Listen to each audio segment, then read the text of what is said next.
Welcome to Ego Radio. We sit down with brilliant artists in fashion, film, and music, and our mission is to help you get in the minds of creatives and entrepreneurs who are breaking ground. It's easy to make a hit, but it's hard to build a career. How do you stay fresh and curious with your art, work, and life? That's what we're here to find out. And this week, you will be tuning into a conversation with Mileena, an R&B musician from Mississauga who is killing it on Soundcloud with tracks getting up to 80,000 streams.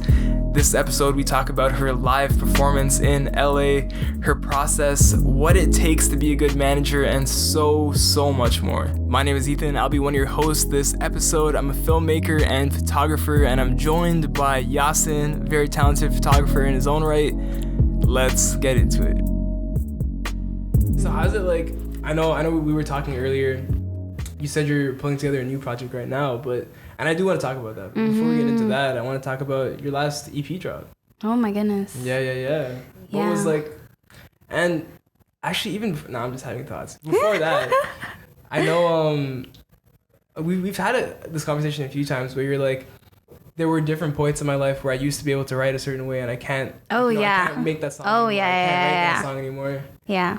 What is that like? What's that like? Expand on that. What's that Expand? Like? So I think when I used to make acoustic music, there was this project that I released when I had my first boyfriend. The first guy, my first real boyfriend is like when I was in high school. Yeah. And I fell in love with him, blah, blah, blah. I think it was my first like kind of like real love, quote unquote love experience. Yeah. And I was just like a little puppy, you know. I didn't really know what was going on, but I knew I loved him. Yeah. So the way I wrote was like, it was so bubbly, and it was like I was lost in space. Yeah. I was like lost in the space of it. Yeah. But now that I'm older and very focused on myself and very focused on like all the stuff that I have going on, and I don't have all that freedom to kind of just think about that. Yeah. You know, I can't write like I'm all up in it. You know, I have a lot of other stuff, so it's just like that is also incorporated into the writing. So yeah, I couldn't write like that anymore. And plus, you know, ideas of love change. Especially it's way different. I see it way different. Like my idea of like relationships and people and guys and girls and you know, everything has changed over the years. So are like relationships the biggest like influence on like your music? I guess it's like your life in general. Yeah, it's kind of like my life in general. Yeah. I think it's really easy to kind of take any situation related to relationship because it makes it like an easy to swallow pill. Yeah, so it's quite easy to communicate that way. Yeah. I think now, if anything, it used to be a lot of relationships because in high school I was just like, boys. Yeah. And now I'm kind of just like... girls. Yeah, sometimes. It's kind of just like life, everything at one time. And so there's like flecks of everything. Yeah. But it's kind of just whatever makes it easier to translate. So it's like, what makes the translation the most... Do you think about that? Because like obviously like when you're making... art, you're like, how is the other person gonna consume this, you know? Like how, like will they interpret like what I mean to say, the emotion that I'm trying to get them to feel? This is true. Do you like think about, okay, so I'm packaging this like in the context of a relationship, so they'll understand it like this, or is it not really like that? No, I feel like I don't really think about other people when I write. I kind of just write, but it's kind of just like saying it the easiest way for me. Yeah. And that turns out to be kind of like the easiest way somebody might understand it. Maybe it's like that. Like I think somebody might understand me better this way. Yeah. But for the most part, it's like I kind of just rack my brain. It's like, what do I actually want to say? And then I usually just try to do that. I guess that's usually my first question for myself. Yeah. That's tight. And like when you are sitting down to write. Pardon? When you are sitting down to write. Yeah. To get like the thoughts out of your head onto the paper, is it like a session? Like, you know, like people are like, all right, I'm gonna work out every day. You know what I mean? It's like, or is it just like naturally like? Oh, it's a session. Yeah. It's a session. Yeah. It can be like, it's never an hour, but maybe like 2 to like, I think the longest session I've ever had is like I've gone like 7 hours straight just like working on stuff. Yeah. So 7 hours straight. Songwriting like as a session, do you have like a regimen, specific things that you do? I guess in terms of like muscle memory of like what to do, you know, tidy my desk area, sit down, open my laptop, open this tab and this tab. And that takes 7 and hours. this tab. And then like open Ableton. So I have everything. I have like all the tools in front of me, and then it's just like interacting with them. Yeah. So it's more like that. I don't think I have anything even. Yeah, that's kind of like a habit. Other than that, just like setting up my workplace and then just being like, okay, it's like getting out a pen and a book and then you're like, I'm gonna write something down. It's kind of like that, but you know, with technology and stuff. Yeah, and like, are you making the chords as you're making the like lyrics and stuff? Well, too, I don't produce at all right now. A little bit, like I do every now and then, but none of my own stuff that's out. So it's all done by other people. But you do produce though, right? No. Oh, like you never. Like... No, I mean like I have like 1 or 2 beats here, but they're not that good. Yeah, and it's like, but it's definitely something I'll expand on in the future. Yeah. No, I think that's totally like, and like, cause your lyrics are like they go hard. Like, That's good. It makes sense. It makes sense that you're like that's where your mind's at, right? Oh yeah. I guess it's just like I used to write poetry too. I've always been like a writer. Like, I've always loved writing. I remember in high school I wanted to be a journalist, and then I remember like doing a co-op at like a newspaper, and I was like, I'm literally sitting in front of a computer all day.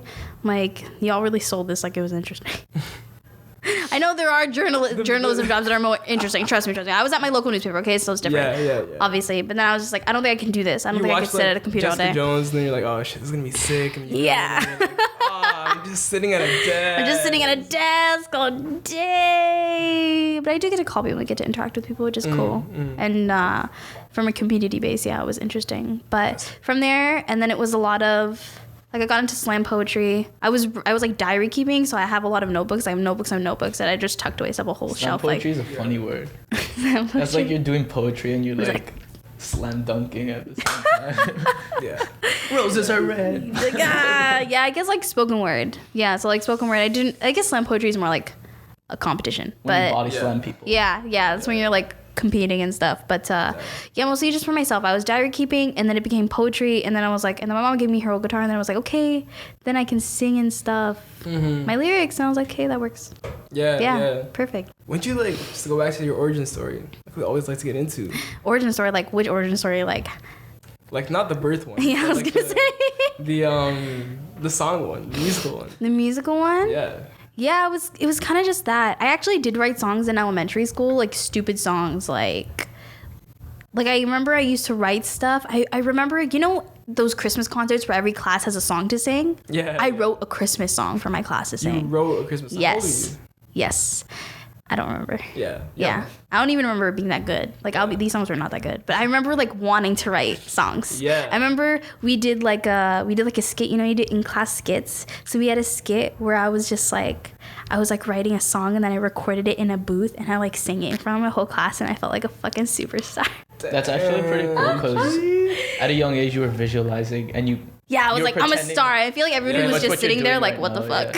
And I was just there like, this is my moment. And that's pretty much what you're doing right now. Look out, grade 6. Like, you don't know what's gonna hit you. Yeah. That's crazy. So you had the vision from time. Yeah. It was coming to you. Yeah. I wanted to be like Britney Spears, to be honest. No way. I would have never guessed that. Without the baby voice, but like, you know, but like that energy. Yeah. Yo, she's kind of sick with it. She's so fucking sick with it. Can we get a Britney Spears impersonation from you real quick? Oh. I feel like I can't do that. Oh, baby. Next time. Yeah. Next time we're gonna get you on again, and you better be ready. Be ready. You gotta be ready. With Britney Spears. With Britney. Gotta be ready with the Britney.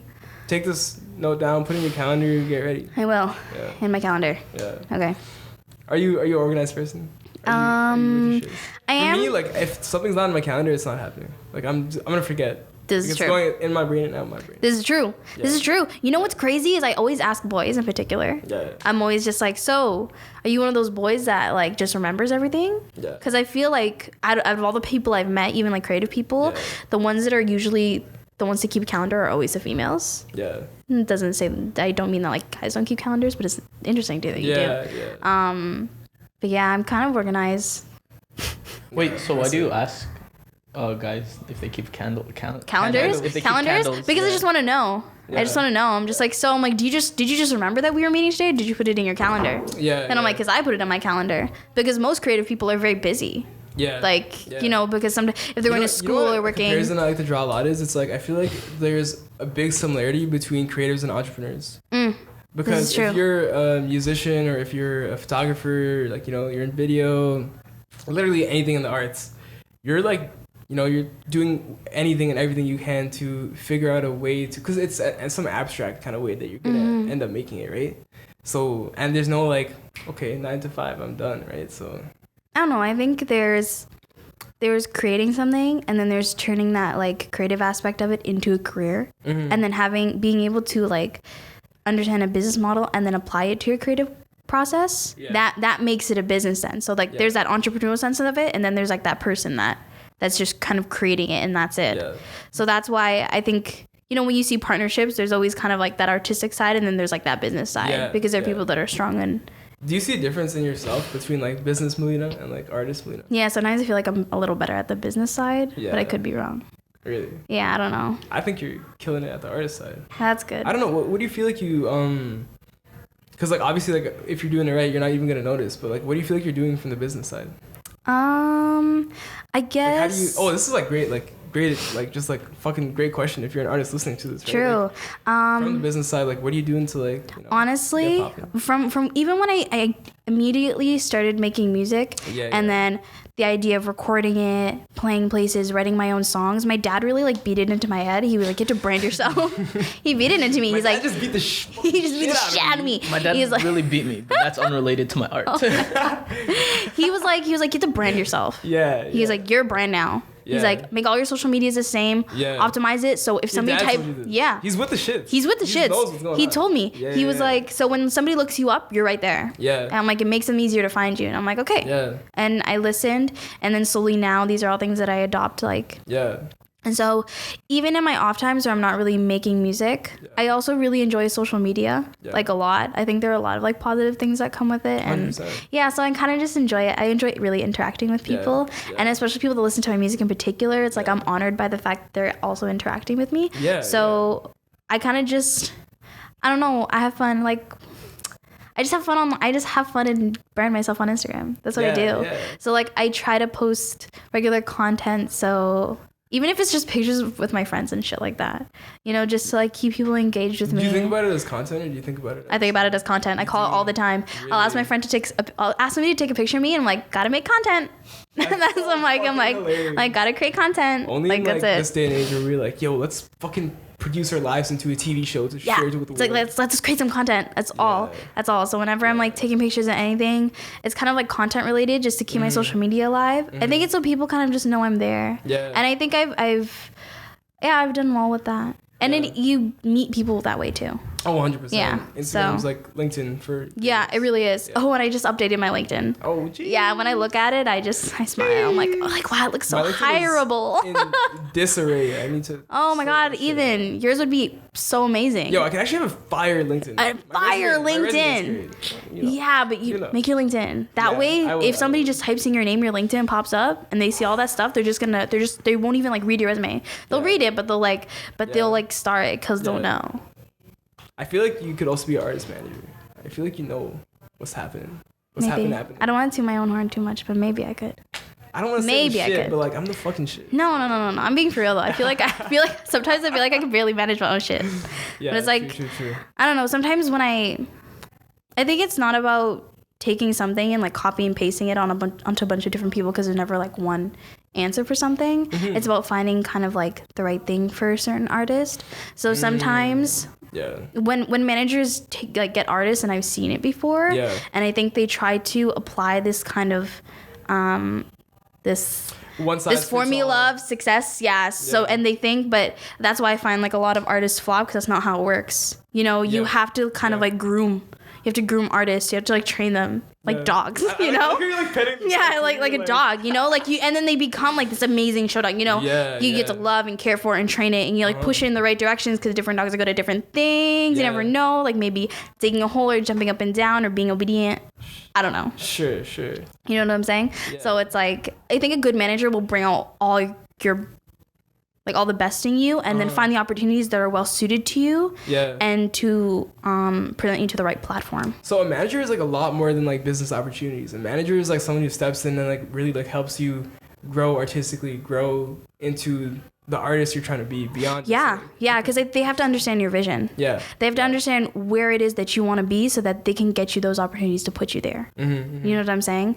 Like you can have a manager, you can have this idea like, next year I want to perform Coachella. Yeah. Or something like that. In the next 2 years, an artist goal is like Coachella. You know what I'm saying? Yeah. If you have a manager that's just giving you like open mic gigs and bars, that's not happening. Yeah. You know what I'm saying? Yeah. Like, if you're gonna traject yourself, it's also about like picking the right person and all that jazz. Yeah. So it's just like, I don't know, but you also have to start from the bottom. So you don't have a manager, do you? No. Yeah. You're your own manager. What do you look for in a manager? If you could choose manager and they have only one skill, they only have one skill. Being a good talker. Being very, you can talk yourself into anything. That's good. I know somebody like that. She can talk herself into fucking anything.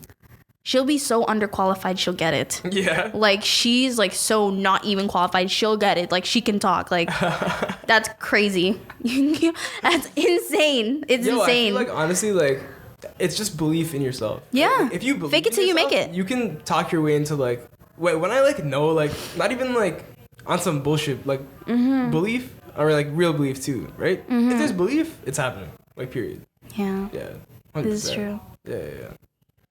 I don't know. I think maybe my idea of a manager, because I don't know very many managers anyways. Yeah. Kind of just like see them. I see artists and then I see their managers kind of also there. I don't know. Yeah. Just something that's going to push me, I guess, really. So just to switch tracks a little bit, you're kind of popping a little bit on SoundCloud. Been popping for a minute on SoundCloud. That's good. Thank goodness. Tell me about that. What's going on? Like, when did you upload your first track? When did that happen? Grade 11. Yeah. I wrote a song on my guitar. Ooh, a while ago. I'm 19 now. Grade 11. What grade are you in now?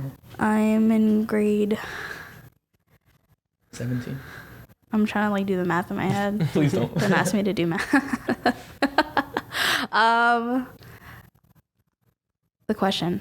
Oh yeah, my first song. Yasin, don't distract me. Division, real quick, 7 by. Stop it.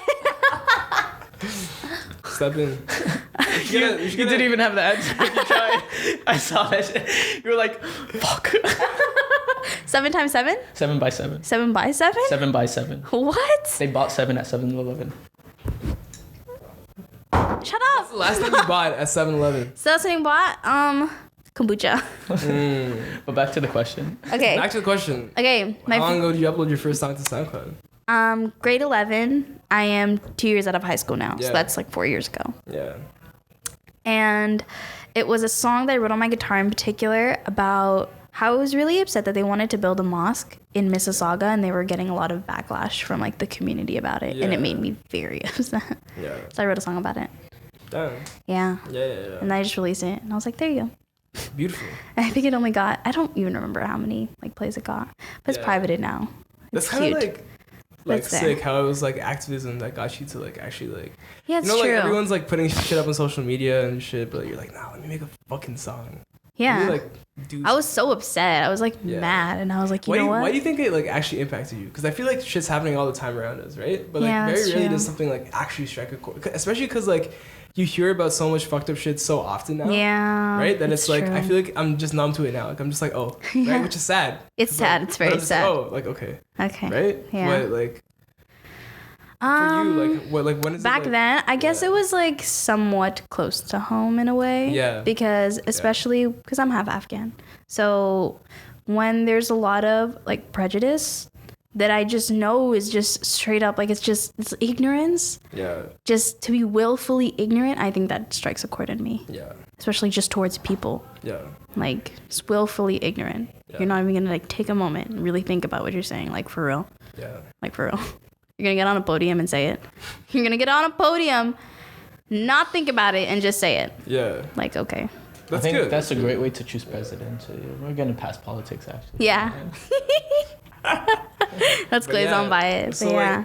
Like, the reason I brought up your SoundCloud is because like another time we were talking, you mentioned something really interesting to me, which is that like you understand your audience, and obviously like you mentioned earlier, when you're making music, you're not thinking about the audience, but you also understand where you fit in with the scene that you're in. Yeah. Right? Like, I don't remember the details, but like, yo, like definitely get into that, because that was like, it was just so crazy for me to understand that like, not only are you you're like hitting that market that you're trying to hit, but you're aware of like how you're perceived at such a high level. Oh goodness. You can see everything on SoundCloud. When you have like a pro account, you can see all the numbers. You hear everything. Just close your eyes and listen. It's there. But you can see all the numbers. You can see people weekly, where they're listening from, what they're listening to. You drop something out, what time did it do well? There are things that I accidentally posted and didn't private them, and they got plays.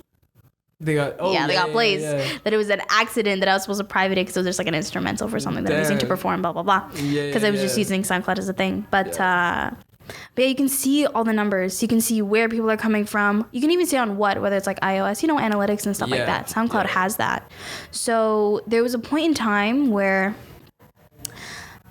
I had a tweet blow up about boobs. Yeah. And I had tweeted like my SoundCloud under it. And then people listened to that song and they're like, oh, she's pretty good, and they were like, hey. Using sex to sell, goddamn. Yeah, and then And then that's actually so fucking smart. I'm not even. I did. I was like, hey, like if you guys are gonna like honestly, retweet this, like here's my SoundCloud. They were like, you're actually pretty good. Yeah, that's it. I might just post like a dick pic and like just like let my shit blow up. Yeah. I think that's a pretty good. It might work. Mileena, as my manager, would you say that's a solid strategy? You know what? If you feel like that aligns with you, boom. Thank you. Yeah. But analytics and shit. Yeah, and yes, you can see everything. Yeah. And I saw what people were listening to on a regular basis. Yeah. What is still doing well, understanding why it's still doing well based on what's popular right now. Yeah.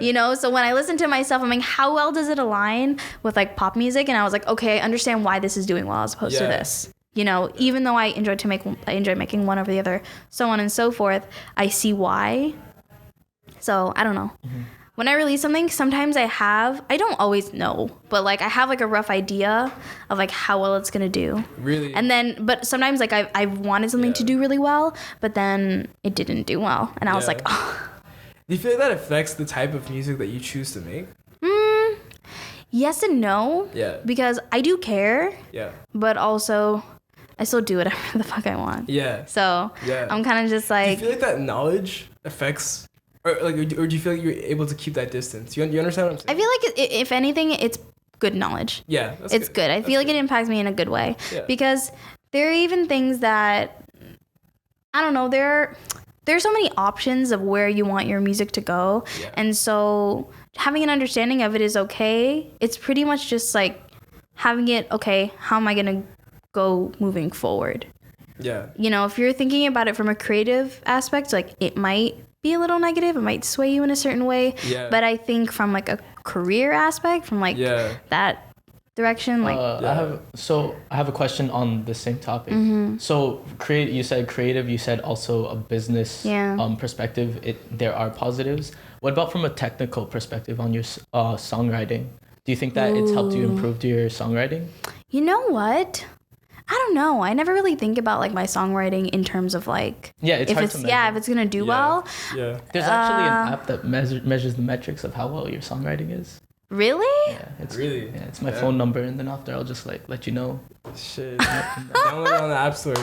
Yeah. Drop your phone number right now. 416-967-1111. Is that your real phone number?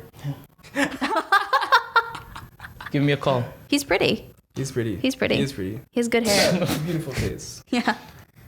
You can do it with a low shave here, but like. I do. Yeah. I'm thinking about shaving half of my face and then half just grow it all out. That could be a look. Yeah.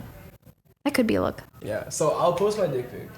You shave half your face. And then we'll see how many retweets we get. And we'll see how many retweets you get. Yeah. Social experiment, Yeah.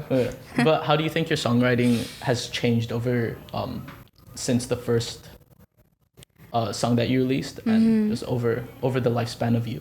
I think I've just gotten better at communicating what I'm actually, what I'm thinking. You were talking about that too. Yeah. I remember reading this book on songwriting once, and I didn't get very far into it. But it pretty much, it brought forward this idea of, you know, writing for a little bit every morning and timing yourself 10 minutes and then doing that consistently every single morning and only that 10 minutes and then cut yourself off so that you have to cut it off so that you have this, like you can call upon it right when you need to and then shut it off. Yeah. So it gives you do you do that? Not really. Right? Like every morning for 10 minutes or like no, for like I don't do that. Time or something? No, I don't. But it brought towards this idea of like being able to then being able to get to a point where you can effectively communicate well. Yeah. You know, as opposed to beating around the bush a bunch of times because you don't know how to say something. Yeah. If you have something in your brain, just putting it down. Yeah. And I think just like over time, the more I write, I've mentioned it before too, because I can be kind of passive sometimes. I'm like better now, obviously, but my music was like that one place where I could be completely truthful, and if I had something to say, whether it be good, bad, mean, bitchy, whatever it is, I can say it on a song, and then just like let it go. That's actually like that's amazing. Yeah, just like speaking. It sounds like freedom. Like it is. Like that's like it's so rare that in our lives where we get an opportunity to express ourselves without putting any biases in our heads or without worrying about what another person's going to be thinking. But just the fact that you're able to write so freely is like, that must be fucking great. I don't know, it feels the best. And so naturally I just keep doing it. And so over time, it's kind of just like, I think when I was a little bit younger, my only way to kind of explain things was like through this scope of like a young girl wanting to fall in love and like having all these wants in life. Like I want this and I want this and I want this so bad. You know, like when you love somebody so much. It was easy. It was just easy to write about. And now it's getting more complex because I guess I'm on like the cusp of adulthood now. Things are getting complicated. So. What does your lyric mean? Can you break that down for us in a 4-point analysis? A 4-point what? A 4-point analysis. The ooh-ah? Can you give us a SWOT chart for the ooh-ah? I wish I could. That's my favorite ad-lib ever. It is. Yeah. Oh my gosh, wow. And the crazy thing is I did that on 2 songs on my EP. I didn't do it on 1. I did it on 2 of them. Thank you for that. You're welcome. Yo, honestly, like, hit up Travis. Get an ooh-ah. Get an ooh-ah. Actually, speaking of, somebody for the track on Mac and Cheese, like the Mac and Cheese track, who used it? I think it was... Did someone sample that? No. Actually, the guy that I got the beat from also sold it to... Can you do that? One of the Migos on his album. Oh, wait, what? Yeah, one of the Migos beat was also sold to the Migos. Yeah. God damn. Yeah, so it's on not Offset. What's the other one? Father of 4. Quavo. He was the other one. Quavo? Takeoff. It's on Takeoff's album. No way. It's on Takeoff's album. Ooh-ah? Yeah, Mac and Cheese. The same beat. Same beat. Way. Yeah, because the producer sold it to the other guy too. And he gave me my money back. He was like, sorry about that. And I was like... Wait, so that's kind of sick though. It's actually kind of sick though. What's Offset's ad-lib? Does he just go offset? Offset. Offset. Yeah. I don't know. I do have a song. Your ad-libs just like the way you're feeling. You're just like, I'm feeling like a ooh, and you're just like. I don't know. I guess it's like whatever I feel like melodically fits there. Yeah. I feel like the best melodies just come to me immediately. Like if I'm struggling to write a melody, it's usually not that good. But I've just heard a song and then like have a melody like straight off the bat, and those are usually the ones that are like killer. Yeah, I feel like songwriting is one of those skills where it's like you put a lot of hours in, and then you get like bursts in like 5 or 10 minutes that are just like that's what I've been hearing. Where it's like. The bangers come out in like 20 minutes. Yeah. 10 minutes. Yeah, it's really true. It just comes to you. Yeah. The ones that you're like struggling to write are usually not the ones. Yeah. It's the ones that are kind of just, they flow out of you. Yeah. Because if it's easy for you to like love and like just let out, it's going to be easy for somebody to listen to and love. You know what I'm saying? Yeah. It's kind of the same way. Like if I sit there and I can't listen to a song of mine 50 million times in a row, I'm also very, I analyze my songs a lot. Yeah. But it's like, if I can't sit there and listen to it a bunch of times, how the fuck is somebody else going to? Yeah. You know? Yeah. So, if I don't have replayability for myself, who's her worst critic, then somebody else. Do you feel like it's like easy to stay objective about your work? About my work? Yeah. Yes. That's good. Yeah. What? Yeah. Because sometimes it keeps me humble. Yeah. Because I compare myself a lot in terms of mostly like the technical aspects of it, my writing and like the way things are formatted, you know, chorus, verse, chorus, blah, blah, blah. The way I write the different melodies, how complicated they are, how simple they are. Yeah. Like there's something really, really great about like John Mayer's like really simple melodies and seem like very simple lyrics, but he's like amazing. You heard of Bon Iver's Woods? Yes. Yeah. Yes. That. Yes. It's just four lines? Yeah. But the way he puts them all together. It's like sometimes you don't need to say very much. Mm-hmm. I find it's those songs that kind of just, it doesn't have to be too crazy. Some Kid Cudi. Yeah. Yeah. That's like the pop appeal of music. I think when it's very, very simple. Wait, say that word again. The pop appeal. The pop appeal. Pop appeal. Peppa Pig. It's like simple. It's the Peppa You know Pig what I'm saying? Music. Like keeping it crazy. What's that design thing? Keep it simple, stupid. Keep it simple, stupid. Yeah, it must be. Yeah. No? Yeah, that's what they taught me at school. Oh, for design. Keep it simple, stupid. Yeah. So it's like that. Yeah. In a way.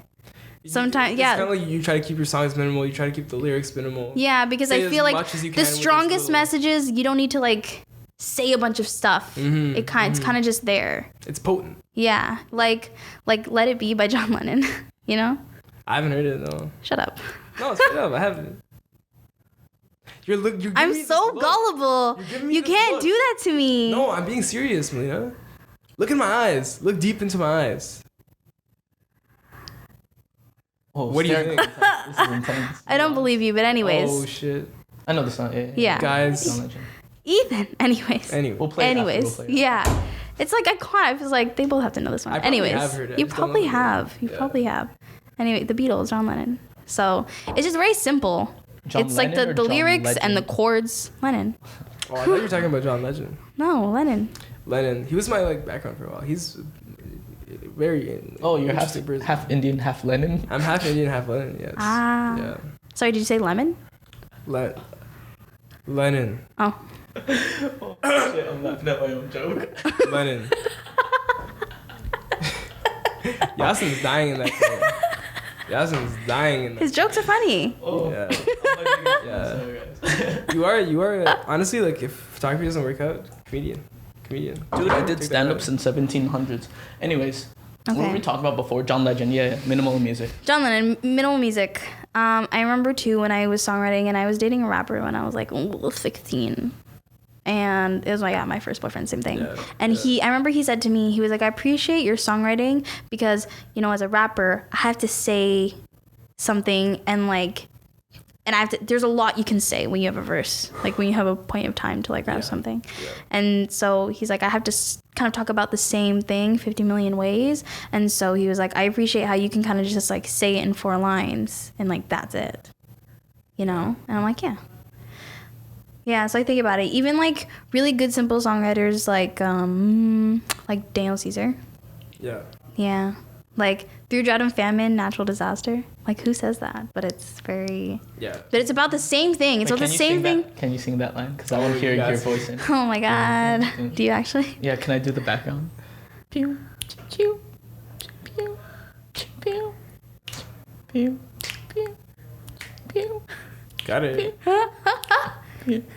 You gotta sing, bro. We're waiting on you. Through drought and famine, natural disaster, my baby has been around for me. Like instead of saying, but it's very easy to understand, but instead of him saying like, oh, you know, through thick and thin, my girl's always been by my side or whatever. Yeah, that was also beautiful. You know, like that. Through down, like it's just it's very simple. Like it's not crazy at all, but it's very easy to digest. Yeah. And the melody is like also very simple, but it's like that pop. I love pop music. I think it's awesome. Really? Yes. Damn. Yeah. Like Britney and like Selena Gomez and The Scene. Yeah. And Can't Be Tamed by Miley Cyrus. Your like musical like influences. Like influences? Yeah. Thin.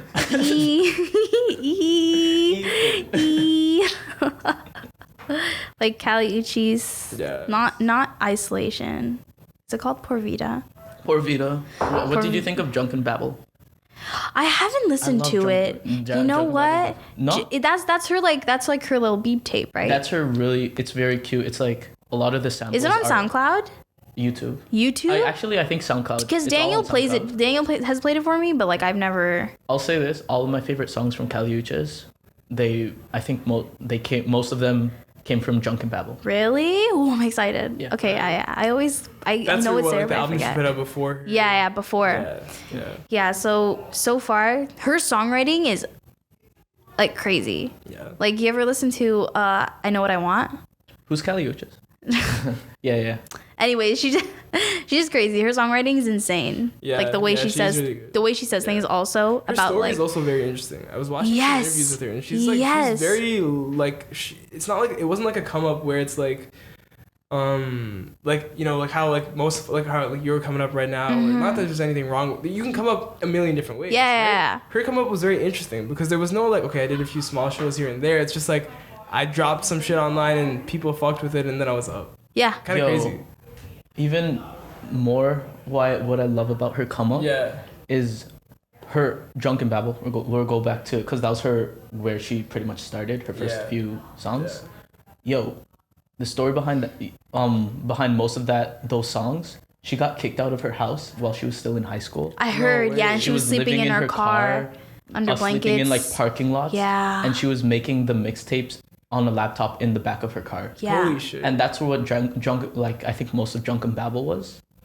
And God damn. Yeah. God damn. Yeah. Just so I'm not gonna talk about Cali because like I could go forever and ever. Yeah. But like it's I'm glad you brought that up because like it's stories like that like make me wonder sometimes like I'm pretty fortunate. I think most of us are in a pretty fortunate situation where we come from families that can like help us out because we're still young, we're coming up and shit like that, and it's like yes and no, you know.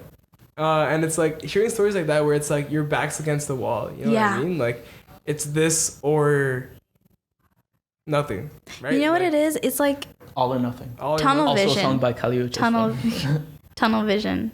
I'm a firm believer in like tunnel vision. Like if you work tirelessly at something with like, you know that life has distractions. Life is life. Yeah. But you're tunnel vision about it. Yeah. I find that those types of people that are genuinely like tunnel vision. Yeah, no, and taking a lot of the people like even Daniel Caesar, right? Like he was also like, you know, he got like, I don't know if he got kicked out or what. I don't know what his situation was exactly, but I know he was homeless for a while before he made it too. Like he was just like, it's kind of like when it's like your back's against the wall and it's, you know what you want and it's that, or, you know, switch up your life, go do something else. And when you're really in that situation and so much brilliance has came from that. And it's just like, I don't know, it makes me think sometimes like, I'm like, should I drop everything and just like put myself in a situation where it's like, okay, this is it, this is everything. Or it doesn't make sense to take the gradual route because you can succeed a great many of ways. But maybe it's just the stupid romance of it in my head. You know what I mean? I feel like that's what it is. I feel like it's not about the situation. Yeah. I think it's about like how badly you want it. Yeah. And like when you're in that situation, it's at easy, that point you have to make those like have to make those big decisions. Yeah. It's like, am I going to like if I'm already here, you know, I could do this and this and this, you know, just get a full-time job or like working somewhere miserable and then just work. You can do that. Yeah. Or am I gonna go from this rock bottom and like go in the direction like I really want to go at that point? It's like those people that like go to school for like 3 years, drop out, and then like change streams into doing what they really want to do. Yeah. Something like that. You know what I'm saying? Yeah, I feel like those types of experiences like make really crazy artists. I mean, everybody comes from all different places and like situations, but at that point, when your back is against the board and you have to make decisions at that point, and I feel like you've suffered so much that it's like, if I'm going to suffer for something, it's going to be what I love. Yeah. I'm not going to go suffer doing something I hate. Yeah. Like, there's no point in that. Yeah. So it's like, if I'm going to do something, I'll work really hard to get myself out of this situation now, let it be that. You know? Yeah. Yeah. Most definitely. So, tell me about LA. How was your trip down there? Oh my goodness. That was a while ago now. I miss it every day. Shout out everybody. I went the end of, what is it, June? Oh, end of June? No. No, that's no. now. Is it end of April? I went in July 2019. End of April, I think. End of April, I think. End of April, yeah. I think, yeah. It feels that far away. Yeah, I was supposed to go, and then I didn't realize, like, the days that I had gotten my flight for. A friend of mine, Quest, he was having a show, and then he was like, hey, come the day before so you can do the show with me. And I was like, okay. That's sick. So then I flew out the day before instead, and we did the show, and it was so much fun. Damn. Just got to jump up and down. You landed in LA. Yeah. Hopped on a stage. Well, yeah. Goddamn. Yeah. It was amazing. like landed in LA at 4 o'clock, and then they picked me up, went, showered, got ready, went to the venue. You know what's crazy? It was like a star moment, and if they were to listen to it, they know exactly who you are. Hey guys, mwah. There were some girls. They were outside of the venue, and then I went inside, and they were just like, "Oh my God, Quest," because I was with Jonathan, and then and they were like, "Oh my God, Mileena," and I was like, "Oh." I was like, "You know who I am? That's crazy." That's crazy. And I was just like Britney. It's like my Britney moment. Like, I was like, "Oh my God, I'm like, this is crazy." Saying you got recognized? Yeah. Totally. And I was like, this is so weird. They were outside the venue like 4 hours early. Wow. And I was like, wow. God damn. I was like, I have to stay here. I don't want to go home. You were saying that most of your fan base is actually in California too, right? Pardon? You were saying that most of your fan base is actually in California too, right? Yeah. And when I went there, people thought I was from there already. Damn. Yeah. I was like, nope. You're half Afghan, half California. I suppose so. Nice. But yeah, people thought I was from there already, and they were like, "Why don't you do more shows?" Well, Mom, like, I'm from Canada. I'm from Toronto. It's like I'm from like a place near Toronto. I'm like, I don't even claim Toronto. I'm like, I'm from like a place called Mississauga, which is near Toronto. Yeah. But then I started saying Toronto just to like not say that whole sentence anymore. Yeah. Like, I'm from Canada, guys. Like, I'll see you next time. I'm out here. But yeah, I'm from Canada. Damn. Do you have plans to doing more shows in LA? I'm just gonna move. Canoe? I'm gonna move. When are you trying to get out there by? Gosh, hopefully within the next 2 years. I'm gonna finish school, Solid. then either get like a full-time job there. I'd like to like be a stylist, but we'll see. Yeah. That's what I'd like to do. Yeah. With my education. What are you in school for right now? Actually? Fashion arts and business at Humber. Yeah. It's cool. It's fun. It's a solid program. So like, is it just like all like business, or is it like art and stuff too? There are like different creative aspects to it. Like we learn creative seeds, which is like kind of art. And then we had color theory. We had product knowledge, but that's like the cut and sew the materials, but we didn't really cut and sew anything. It's not design. Yeah. It's mostly just about learning about all the different like sections of the industry and all that knowledge that you need to then apply it to like the business stuff. So it's like you learn about the materials, and so then if you're to move forward as a buyer, I'm like, you understand all that stuff, the cuts of things, prints, all that jazz, how expensive one thing is compared to the other. And then we also have a sustainability class, which is like, we're learning about sustainability and like what is considered best practice in manufacturing and all that jazz. Sustainability is a big thing in fashion. It really is. So fucking important with the environment and everything. Yeah. It's not even like, oh, and this is also part of our curriculum. But honestly, we as people on Earth, we need to figure out our disposability situation. Especially when people started finding out that like big clothing companies were just burning clothes. And that's how they dispose. H&M doesn't do that. Yeah. H&M did it, and so did Burberry. And a lot of I'm pretty sure. They got caught for it, and they were just like, why did we get caught for it? Everybody else does it too, is essentially. And I didn't know that, and I was like, wow. So what they do, because they can't drop Burberry stuff past a certain price point. So if it doesn't sell, what are they going to do with it? You know? It just devalues the brand. It just devalues. So they put everything on an island, a big Burberry's island that they own, and they burn it. Yeah. Burberry owns the island just to burn shit. That's what they taught us in school. That's fucking hilarious. Yeah. Also very sad. Yeah. And that other companies do that as well. Damn, man.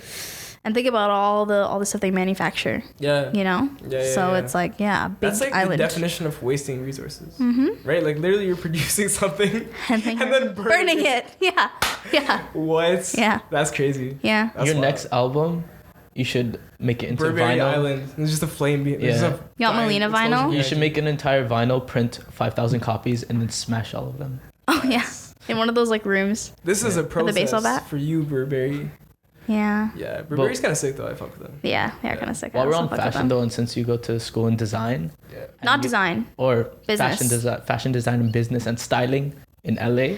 Yeah, I guess so. Yeah. Style your your ideal performance wardrobe. Ideal performance wardrobe? Yeah. In LA, Coachella. In LA? At Coachella? At Coachella. What would you wear if you could design it right now?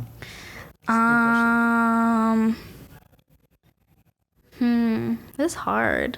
Because there's like a million possibilities. There really are. Yeah. To be honest, I feel like I'm not a crazy I like outfits and like wearing a lot of stuff, but it's not really like that out there.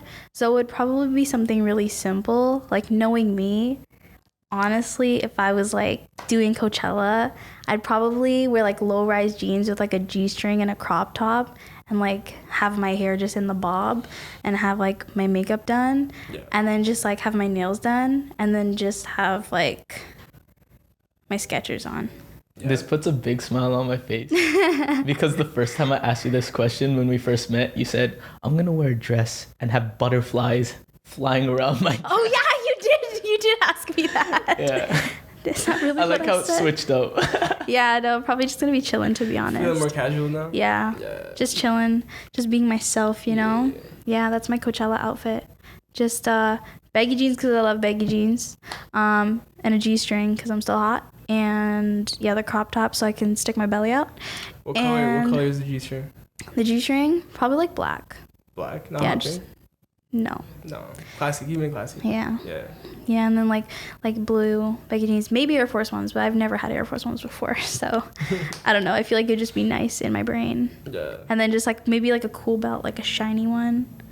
And then like some rings on my fingers and really good set of nails, like a really good set. Drop some mail room on your finger? Yeah, I would. I would, That'd be awesome. Sure. That'd be awesome. Actually, if I could, I would rep like local brands. Yeah, I was thinking about that too because I was thinking about like hitting up local brands. Toronto fashion on. Yeah, there's this one. H&M. There's this one company and I forget like what they're called, but they make like latex like almost like kitty girl like playhouse clothing. Yeah. And I wanted to do a video and like wear their stuff. Yeah. So if I go. Oh, like based out of Toronto. Yeah. Nice. Yeah. Nice. I met her. I think she works at my uncle's like store. I met her randomly. Oh shit. Yeah. So I remember seeing her stuff on Instagram. I was like, whoa, it's the same person. Yeah. I was like, I didn't know she designs clothes. Like they own this whole brand. Like they had a show at Toronto, Fashion Art Toronto or something like that. Yeah. I wanted to go so bad. Yeah, you were. It was like, it's like latex. It's like a lot of pastel colors. And I was like, it'd be so cool to just wear one of them and then just like have them in the video. That'd be cool. Just be a part of it. That'd be crazy. Yeah, so I'd love to rep local brands. Did you talk to her about it? Is she gonna come through for it? Who? No, I haven't talked to her yet. Okay. Yeah, no, I haven't talked to her yet. Hey, at least she knows you now. So. Kind of, yeah. Even for your next performance, that'd be attainable. The outfit? Yeah. But I can't like be dressed like that and like I have to be like I could have dressed like that for the Pride show. I could have done that. Yeah. That would be cool. But wait, tell me more about LA. You landed, you touched down, you did the show. Yes. You got recognized. Yeah, by some people. And then I did the show, just hanging out, got drunk. I don't know, I just hung out every day and met a bunch of different people. And then, I don't know, my favorite day, let me talk about my favorite day. Yeah. My favorite day is when my friend Julian, shout out Liano, he has great music. He took me around and he took me to, I think it was Calabasas, but it wasn't like Calabasas. It was kind of just like close. Maybe it was Calabasas. Is Calabasas? No, it wasn't. New country Kanye's making? It wasn't Calabasas. Where was it? I'm so confused. He brought me to some big boardwalk. Yeah. And it was Venice Beach? Not Venice. It wasn't Venice Beach. Rotunda. I don't remember. Honestly, my memory's so bad. So I'm literally an old woman. It's just like my brain just takes stuff and like throws it out in the trash. Yeah. I'm literally a woman, but figuratively a koala. Yeah, pretty much. So anyways, he took me to this boardwalk and we just walked around and he was like driving in his car and we were like on this cliff and I just like looked outside the window and the wind was blowing and the sun was hitting the water and I was like, this is the most beautiful thing I've ever seen in my life. And I was just like, the whole time, like out the window, just breathtaking. Just breathtaking. I love views. Yeah. Like I love a view. Like it was amazing. And I really want to drive down the PCH one day. Oh, it was so beautiful. And then we walked on the boardwalk and we were just chilling. And then we had his dog with us, Misu, and we got mussels and we just like chilled. Yo, tell me why Misu is the best name for a dog. So good. Shout out Misu. Right? Yeah, that was my favorite, just because it was just like chilling and just like walking around places. Yeah. I was also like high the whole time. Amazing. Which was also good. But then there were times where I was just like, you know what? I'm just going to be sober. Responsible decisions. Oh, also, oh my gosh. Also, I went to this disco. Oh, shit. Yeah, that I was too young to get into, but they let me in because they didn't understand my Canadian ID. Oh, shit. Yeah. They didn't know how to read it? They just didn't understand. Yeah, so shout out Alondra. That was so much fun. Her and I went together, and then I met some other people, like met her friends, and I just like danced around. I was very drunk, and I met this other guy named Jared. Shout out Jared, who's super awesome. I don't know, everybody was so much fun, and we just danced. It was a disco. They were playing disco music. I can't. Yeah, it was so good. I loved it. I loved it. It was like good music. I get to dance. It was just amazing. That's amazing. And it was really warm outside, and Caliucci's just pulled up. Oh, at the discoteca? Yeah, she was just there. Discoteca? She was there. She was just no, she wasn't dancing. She was like there, and she was like upstairs. Damn. And I was like, whoa, there she is. LA's crazy. She was just there. And then afterwards, it was like 3 a.m, and we were at some random burger joint, and then SZA just like ran in and like ran out. What? SZA? Yeah. That's SZA. Yeah. The one who knows Caliucci's. I know because well, the one do they know each other? Yes. Who was at the discoteca too? I know because I didn't see SZA, but somebody else saw SZA, but I saw Sage. Who's Sage? Who is like I think her best friend. Okay. And like also creative director. Oh, like nice. She does a lot of like creative work. She works for like a bunch of different brands, and I follow her. And I saw Sage, and I was like, whoa, Sage. But then I didn't notice in the corner of my eye there was like big hair and a hoodie. Yeah. And that's what I missed. When I saw Sage, I was like, Sage. Gotcha. And I missed SZA. But anyway, she just like ran out just to get her food, I'm assuming, at 3 a.m. I saw today? Who? Sean Brown. He was just walking around in my neighborhood. Wow. I didn't want to bother him though, but you know, cool guy. Why didn't you holla? I was carrying like Tim Hortons and shit. I didn't want to like be like, yo, what's up? I don't know, just always worth it to say hi. That's true. Just be like, hey. It's like, it's so cool to see you out here. It's like, just I love your work. Yeah. That's it. Just like I love your work. I feel like, I don't know, I'm just like putting myself in their position, and like I can't imagine just like trying to just like fucking walk somewhere and just being like, yo, like, you know, like. Yeah, no, I understand that. Yeah, no, that's true. Yeah, just be like, I love your work. Like, good job. You know what I'm saying? True. If you're a fan, you're a fan. Yeah. Thanks. He's cool.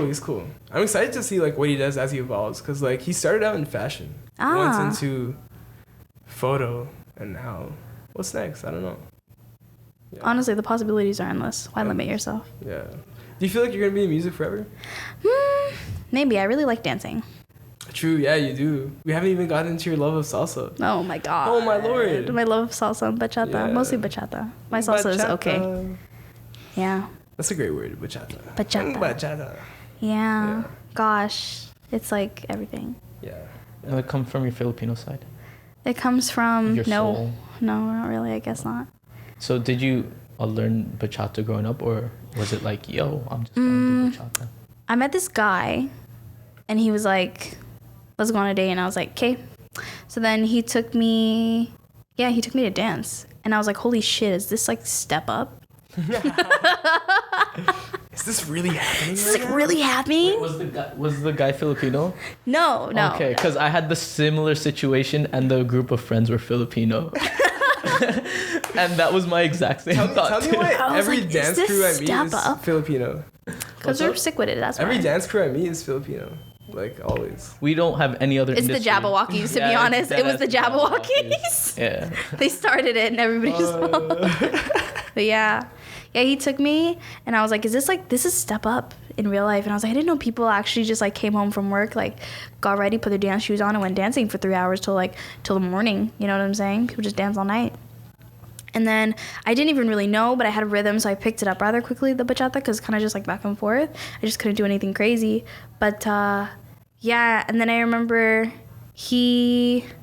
then he brought me home like later, because it was really, we were dancing all night. I had so much fun. I didn't want to leave, and he was like, let's go, it's late. And I was like, I don't want to go. even though I didn't really know what I was doing. Yeah. And then, I kept asking, like, every time, I'm like, let's go back dancing. And he was like, oh, I can't this weekend. He did take me out, like, another time. But then after that, I was, like, he was really busy because he was trying to, like, become a policeman or something.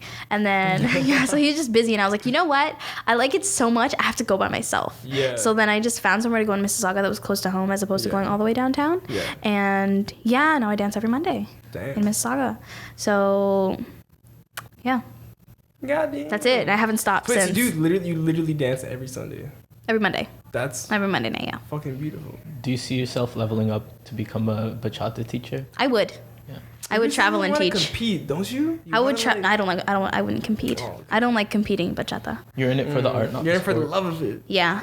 I would teach. Yeah. Teaching would be cool because I like classic. I don't like the romantic, like the really slow one. It's kind of cool sometimes, but for the most part, it's like the classic is very. It's very because the romantic is very slow and like a lot of body rolls and stuff. Just I guess to kind of break it down, and the classic is still kind of the back and forth, but I think it can still be quite sensual without it being like all like that. Mm-hmm. So. I feel like I'm going off on a tangent, but yeah, I love to dance every Monday. I feel like everybody should dance. Were you? Yeah, honestly, like I want to learn. I've wanted to learn. I know, you're so enthusiastic. The last time I was here, you were just like, I was teaching you, remember? I'm fucking terrible at it. You have to watch videos, honestly. I do. If you really really want to, you can teach yourself. Just watch videos. That's what I did. I watched videos and I just went back and forth. And now I watch footwork videos. So it's like if somebody can do this crazy foot, I'm like, yeah. And then it's like I see if I can copy it. So you're literally like just like all like. Sometimes, yeah. Sometimes I'll be at the bus stop like dancing. Because I'm listening to a song and I'm just like. You ever see people on the subway like waiting for the subway and they're just grooving out?